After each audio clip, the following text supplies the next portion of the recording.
Para los que toman apunte, Jesús tiene el poder para suplir tu necesidad. Qué espectacular que es la palabra de Dios. Jesús tiene el poder para suplir tu necesidad, cualquiera sea económica, material, física, familiar. Él tiene el poder y yo quiero que tú en este tiempo, en esta hora, puedas recibir la palabra como tierra seca, así sedienta, porque esto te va a hacer descansar. Andamos tan preocupados, tan afligidos, tan turbados. Y mira, conociendo al Señor. Vete por favor al Evangelio de Juan 6, 1 al 15. Después de esto Jesús fue al otro lado del mar de Galilea, el de Tiberias, y le seguía gran multitud porque veían las señales que hacía en los enfermos. Entonces subió Jesús a un monte y se sentó allí con sus discípulos.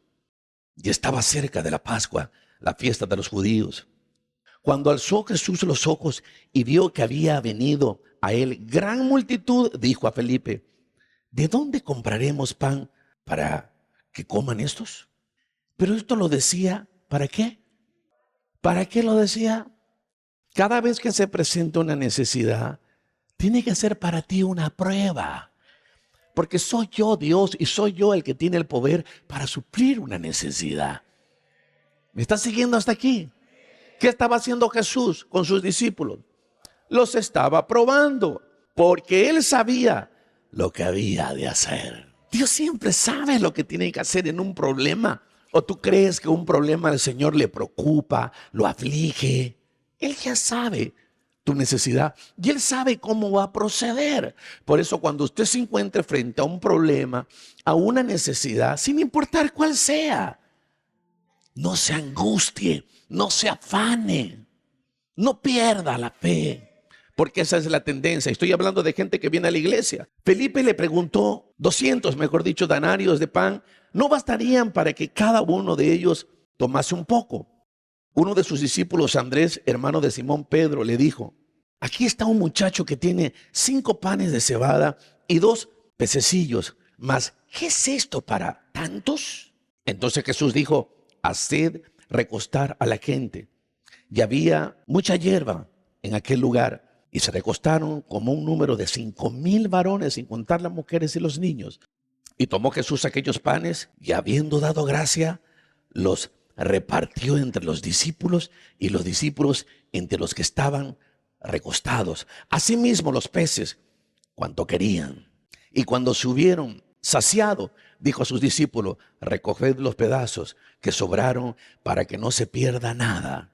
Recogieron pues y llenaron 12 cestas de pedazos que de los 5 panes de cebada sobraron a los que habían comido. Algo espectacular vemos aquí. Número 1, que el Señor tiene el poder para suplir cualquier necesidad que tú tengas. 2, no importa cuál sea la circunstancia, el milagro que necesites.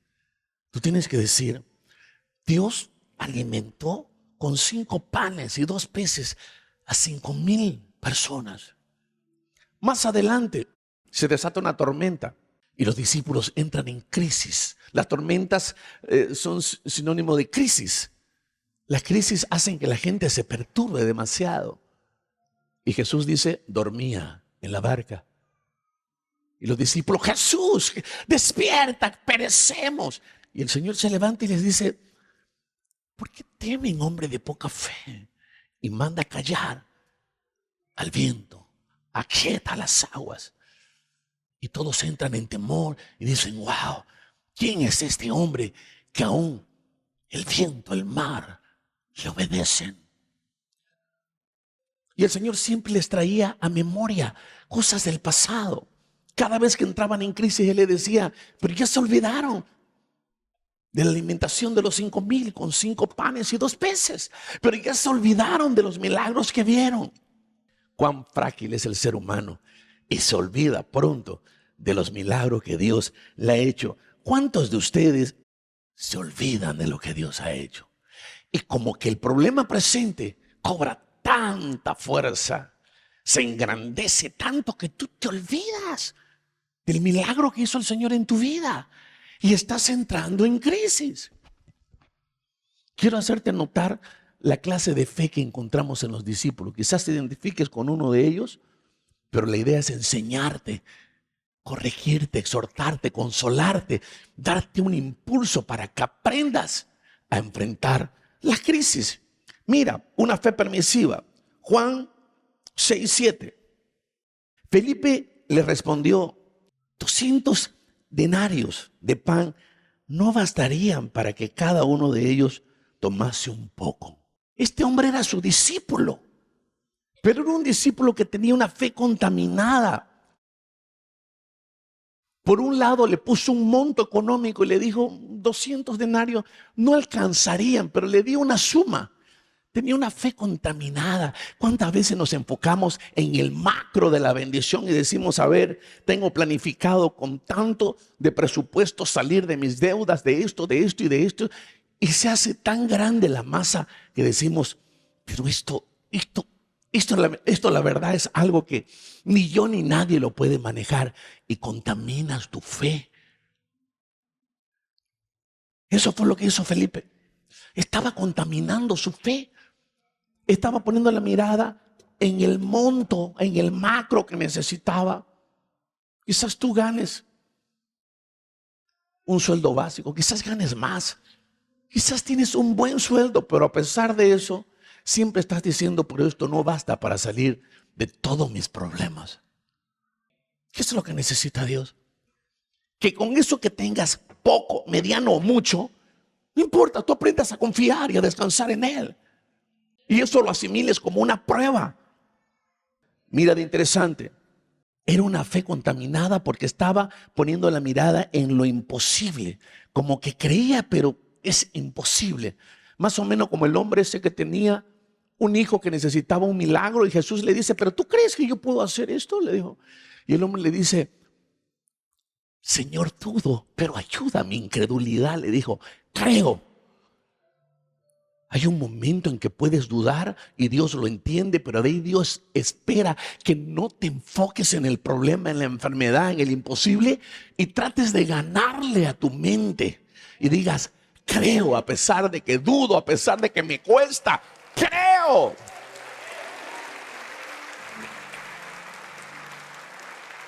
Estás ganando una batalla en tu espíritu. Estás ganando una batalla en tu mente, en tus emociones. ¿Por qué crees que la Biblia dice que el reino de los cielos es arrebatado por los valientes?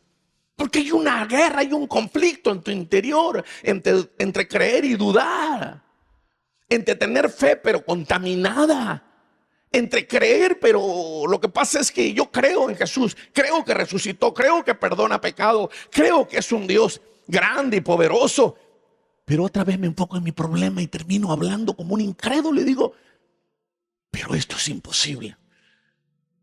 Tienes que definirte. Tú no puedes pensar así, relacionarte con Dios. Mira lo que hace esta fe contaminada. Te mata la creatividad, te mata la fe, te mata la posibilidad de ver la gloria de Dios. Juan 6:8-9. Mira la segunda clase de fe, optimista pero cuestionadora.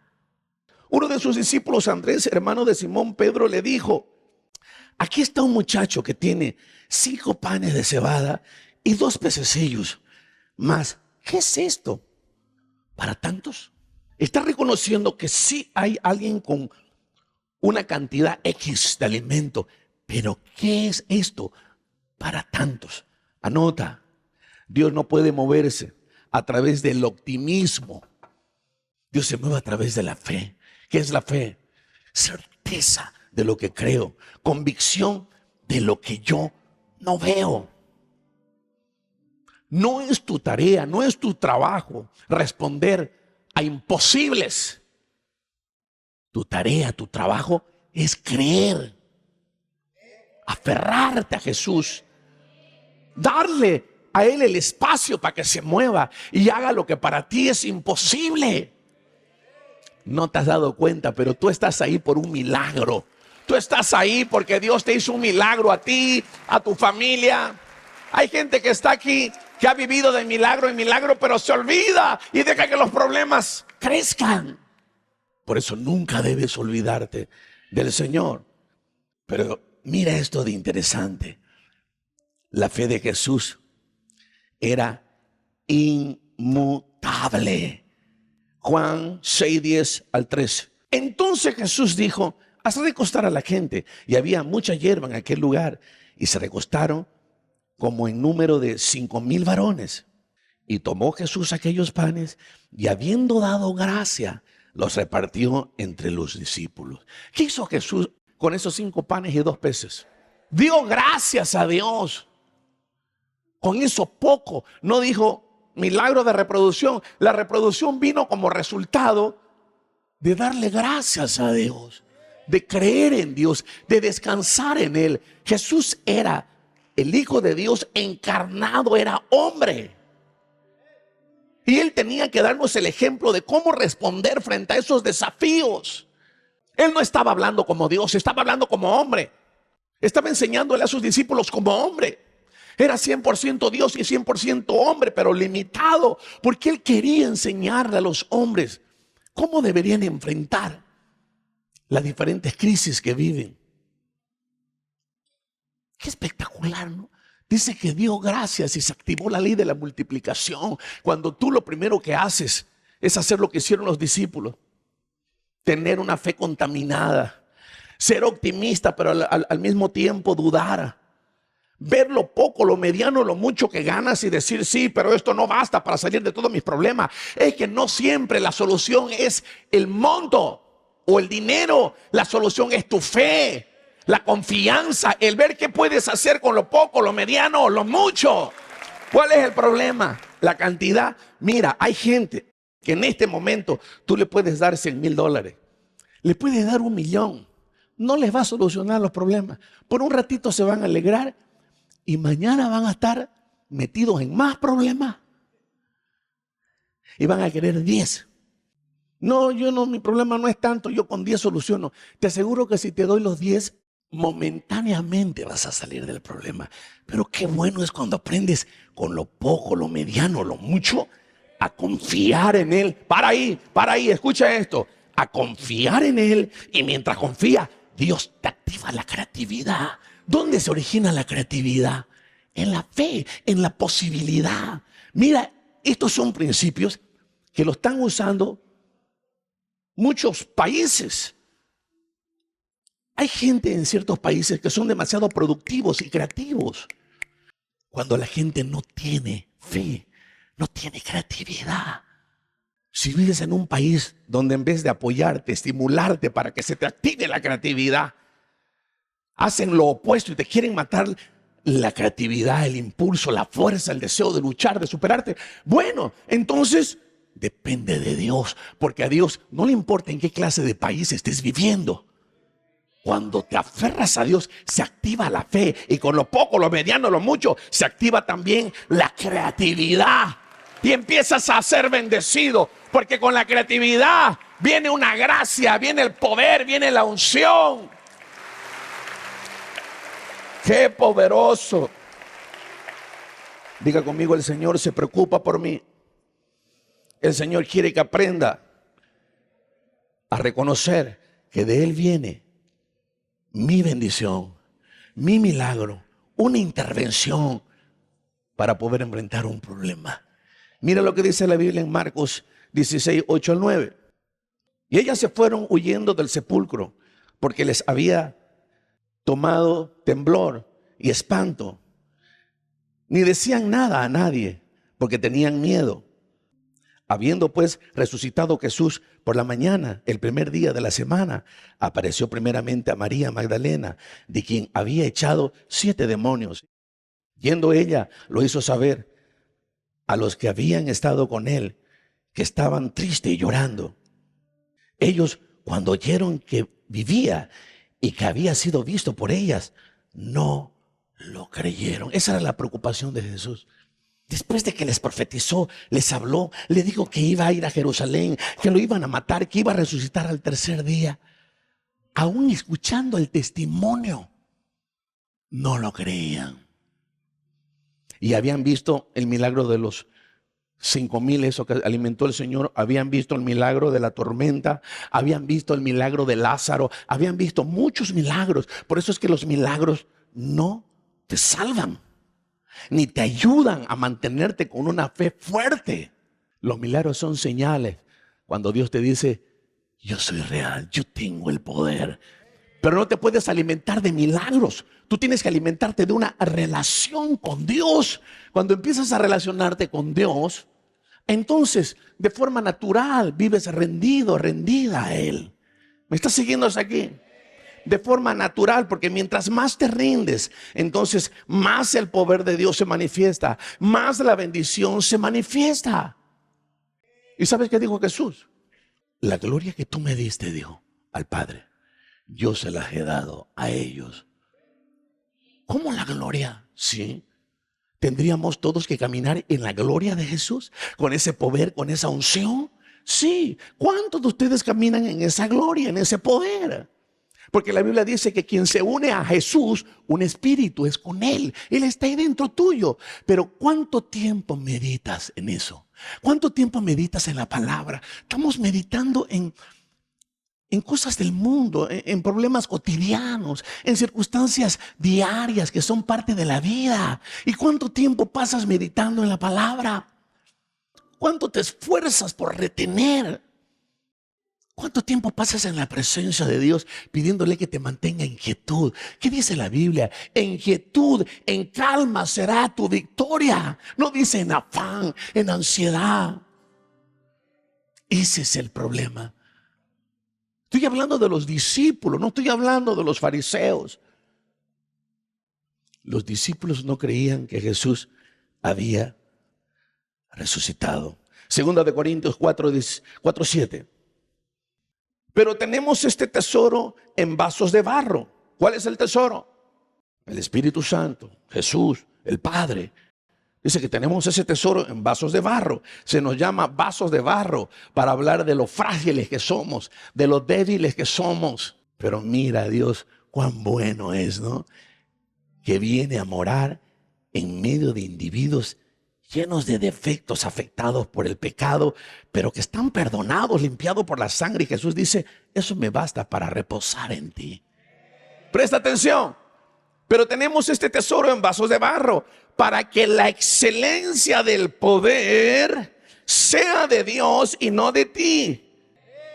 Dios te dice, mira, sé que eres un ser humano imperfecto, pero me confesaste como Señor y Salvador y mi espíritu está en ti.